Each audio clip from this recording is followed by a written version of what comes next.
네, 여러분 안녕하십니까. 착한 영화와 접속하는 시간 시네마 프리뷰의 박재홍입니다. 자, 오늘도 착한 영화를 소개해 주실 분 소개하죠. 영화평론가 최윤 씨 오셨습니다. 어서 오십시오. 안녕하세요. 최은입니다. 네, 최윤 씨가 저희 방송 나가고 많은 시청자들이 너무 좋다, 우리 최윤 씨를 계속 보고 싶다, 이런 시청자들의 요구가 빗발쳤습니다. 아, 그렇습니까? 감사합니다. 그래서 또 모셨습니다. 아, 네. 감사합니다. 자, 저희가 이제 착한 영화를 소개해 드린다 이렇게 말씀드렸습니다만, 자, 우리 최윤 씨에게 착한 영화나? 아, 네. 저는 그리스도인들이 착한 영화만 골라봐야 된다고 생각하는 입장은 아닙니다. 네. 소위 말하는 나쁜 영화들도요, 그리스도인들은 착하게 볼 수 있는 어떤 시각과 능력을 갖고 있는 존재라는 생각이 드는데요. 네. 사실 성경이 착한 이야기만 하고 있는 책은 아니지 않습니까? 그렇습니다. 그럼에도 불구하고 착한 영화가 뭔데? 라고 물으신다면 두 가지 관점에서 이야기를 하고 싶어요. 첫 번째는 개인적으로요, 내가 조금 더 나은 삶을 살고 싶게 만드는 그런 영화라는 생각이 들고, 두 번째로 조금 더 욕심을 부린다면 우리 사는 이 세상이 조금 더 좋아졌으면 좋겠다라고 생각하게 만드는 공동체적인 비전이 있는 영화라는 생각이 듭니다. You need to get ready because it's so unbelievable. It's going to seem fake. Short term 12, this is Grace. Remember, you're another parent, you're another therapist. You are here to create a safe environment, and that's it. Got it. Luis, you better be up. So as I was gonna be.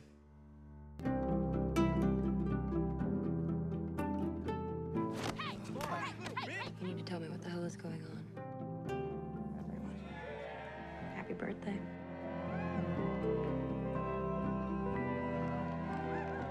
Jaden, come on, please just open the door. Grace, that's my cupcake.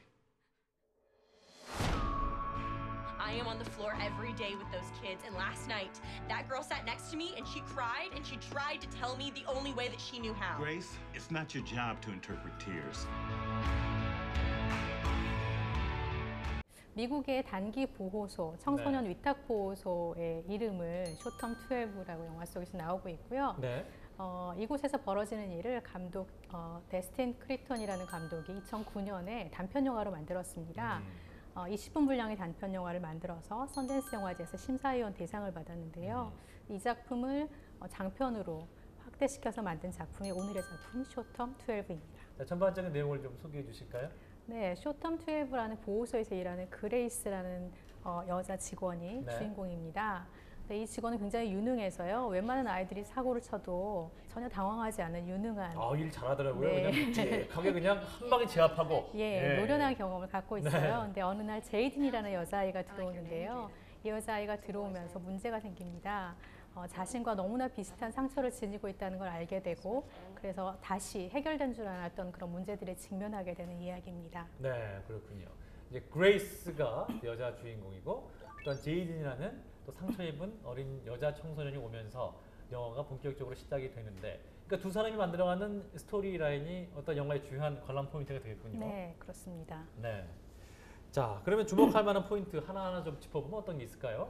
우선은 고통이 고통을 알아본다라고 말씀드리고 싶어요. 네. 사실 이 영화에 보면 잔혹 동화가 하나 등장하거든요. 잔혹 동화요? 네, 제이든이 직접 그리고 쓴 동화인데요. 그림을 그리면서 그레이스에게 이야기를 들려주는데 문어와 상어 이야기입니다.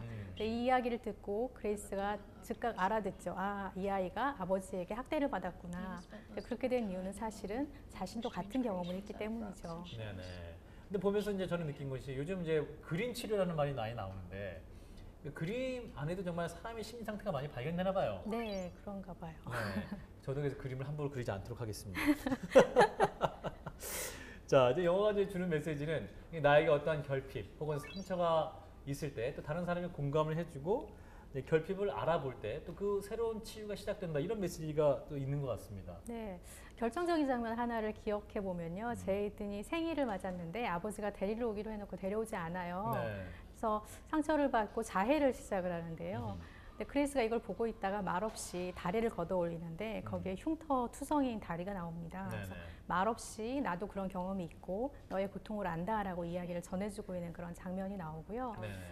또 이곳에 굉장히 맏형 역할을 하는 마커스라는 아이가 나오는데 이 아이 같은 경우에도 보호소의 아이들을 동원해서 생일 축하 메시지를 쓰게 만듭니다. 그래서 이 메시지를 통해서, 그리고 파티를 해주면서 내가 네 아픔을 알아, 우리가 위로해 줄게라고 이야기하는 그런 부분들이 감동을 주는 그런 장면이 있죠. 그렇습니다.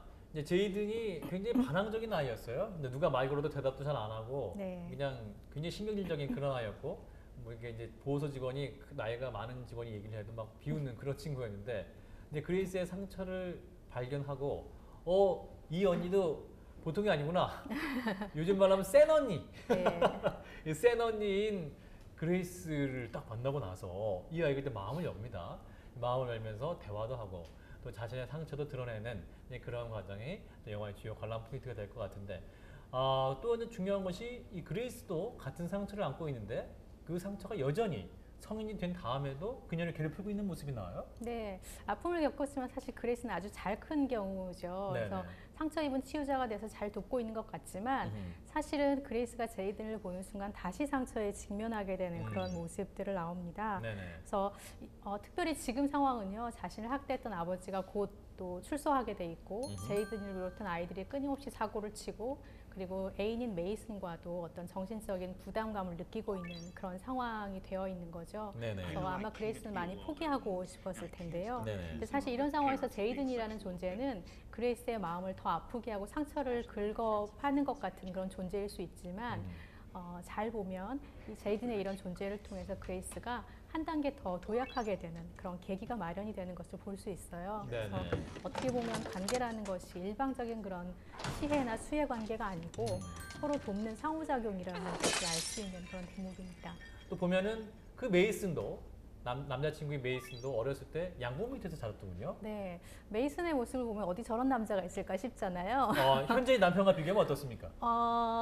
네. 메이슨과 가깝습니까? 네, 그렇습니다. 그렇군요. 아유, 그 세상에. 저도 메이슨과 같은 남편이 되도록 하겠습니다. 네, 네. 계속해 주시면. 어디 이런 남자가 있나 싶을 만큼 굉장히 완벽해 보이는 그렇군요. 그런 애정과 지지를 보여주는 인물이죠. 근데 그래요. 처음부터 메이슨이 그런 사람이었다고 생각할 수는 없을 것 같아요. 그래서 양부모의 존재가 나타나는데 메이슨에게 처음으로 사랑을 보여준 예. 그런 존재들로 등장을 하죠. 그래서 알고 보면 양부모가 있었기 때문에 메이슨이 있고 메이슨이 있었기 때문에 그레이스가 있고 그레이스가 있기 때문에 제이든이 변화된 삶을 살 수 있는 이런 연쇄작용을 우리가 찾아볼 수 있는데요. 네네. 중요한 건 이 연쇄작용이 그냥 한 방향으로만 이루어지는 것이 아니고 제이든에게서 그레이스로, 그레이스에게서 메이슨으로, 메이슨에게서 또 관심과 감사를 표현하는 어떤 그런 모습들을 통해서 양부모에게까지 어떤 감동을 주는 그런 네. 과정들을 갖고 있다는 것에서 어떻게 보면 선순환이죠. 맞아요. 그래서 그런 모습들을 찾아볼 수 있는 부분입니다. 네, 제이든의 어떤 삶이